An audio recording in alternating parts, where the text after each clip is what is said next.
उससे भारतीय जनता पार्टी को 10 वोट का भी फायदा नहीं होगा।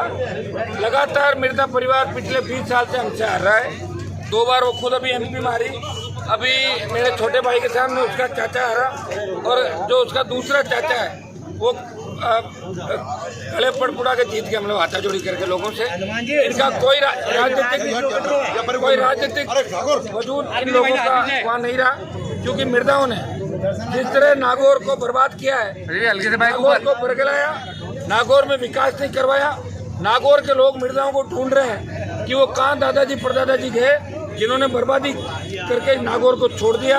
यहाँ न कुछ शिक्षा थी, ना स्कूल, ना नहर और ना दूसरे उद्योग थे। ये तो हम लोग आ गए 15-20 साल में, इसलिए नागौर में पढ़ाई का माहौल भी हो गया, आपका नौकरियां भी लगने लग गई, सड़कें भी अच्छी बनने लग गई। इन लोगों ने तो नागौर को ही बर्बाद किया, पूरे राजस्थान को किया। ये लोगों के मन में एक ही चीज है कि ये वही लोग हैं जिन्होंने बर्बाद किया। ये भारतीय जनता पार्टी में इसलिए शामिल हुई है क्योंकि इसका ससुराल पक्ष जो इंडिया बुल्स वाले है, इंडिया बुल्स की जांचें ED में चल रही है, CBI में चल रही है, तो ससुराल जेल नहीं जाए इसके लिए इसने BJP का दामन थामा है, और इससे 10 वोट का कोई फर्क नहीं पड़ने वाला। आप कांग्रेस और BJP दोनों को टारगेट कर रहे हैं, क्या संभावना है? कोई थर्ड फ्रंट? अच्छी संभावना है ना, संभावना अच्छी है, बता तो रहा हूँ आपको। मैं कह रहा हूँ कि 150 सीटों में सीधी फाइट होगी, ट्रायंगल, अगर कोई गठबंधन नहीं भी करता है। और अगर गठबंधन हमारे से हो जाता है, बसपा, ये जो नई पार्टी बनी भारत आदिवासी पार्टी, PTP, ये 3-4 लोग अगर गठबंधन कर लेते हैं तो पिछली बार जो 18 में 80 लाख वोट आया था हम सबका मिला के, 1,39,00,000 कांग्रेस, 1,36 BJP, 80 लाख पे हम थे, वो 80 लाख जाएगा 1,60,00,000, और ये आएंगे 1-1 करोड़ रुपए। तो अपना थर्ड फ्रंट है, पहला फ्रंट बन जाएगा राजस्थान के अंदर। हम चाह रहे हैं कि वोट का बिखराव नहीं हो, बंटवारा नहीं हो, वोट एक जगह पड़े।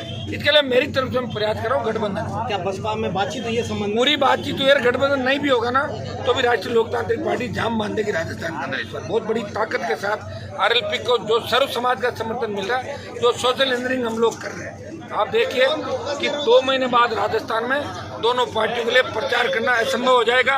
नड्डा की मीटिंग में जिस तरह 3-4 हज़ार लोग आते हैं, और गहलोत की मीटिंग में किराए और नरेगा की भीड़ लानी पड़ती है, RLP के अंदर अपने आप आते हैं। देखिए 7 घंटे में भरतपुर के लोग अभी इंतजार नहीं करते हैं, ये पथराव जरूर करते हैं। इंतजार सिर्फ मेरा ही किया है, तो अंदाज लगा लो RLP तो आ गई राजस्थान के अंदर। ये तो टेलर है, पिक्चर बाकी है, अभी आएंगे हम दोबारा। वसुंधरा राजे का तो ग्राफ मैंने पहले ही डाउन कर दिया था। अब जब ग्राफ पहले ही डाउन हो गया, जब आप बताइए वो सबसे ज्यादा कौन सी कम्युनिटी उसके साथ थी, जब वो कम्युनिटी दूर हो गई तो वसुंधरा अकेली हो गई, और अब BJP ने साइडलाइन कर दिया। अब वो वसुंधरा को BJP इसलिए भी फ्रेश नहीं बना रही है कि BJP भ्रष्टाचार के खिलाफ बात करी है, और वसुंधरा भ्रष्टाचार की जननी है, तो कैसे बनाएगी आप बताओ मुझे। सबसे ज्यादा आरोप तो उसी पे लगे हैं। जब वो लाल डायरी है, अगर उसके अगले पन्ने निकले तो उसमें सारी भाजपा है, इसलिए उन्होंने उस मंत्री को शिवसेना ज्वाइन कराई ताकि BJP पे आरोप नहीं लगे, और शिवसेना अगली सीट खाली छोड़ देंगे और हार जाएगा आराम से, कोई संघर्ष नहीं कर पाएगा। पायलट साहब आपके बड़े अच्छे मित्र थे, अब क्या स्थिति? मित्रता थी हमारी, और मैंने प्रयास किया था, मैंने तो उनकी मदद की, उन्होंने मेरी कभी नहीं की। मैंने 2-3 बार उनकी मदद की। मैं चाहता था वो घुट के जी रहे थे अंदर, बाहर आ जाए, लेकिन उनके भाग्य में वही लिखा, मैं क्या कर सकता। मैं तो लड़ाई लड़ी रहा हूँ। मैं तो जिन के साथ लड़ा, कई सौगने खाते थे, रोड पे चले गए, सारे शरणम गच्छामी हो गए। मेरी लड़ाई जारी है राजस्थान के अंदर। लड़ाई का परिणाम ये होगा कि राजस्थान का नौजवान इस बार कोई जात पात नहीं देखेगा, वो वोट करेगा, और वो RLP को वोट करेगा सबसे ज्यादा राजस्थान।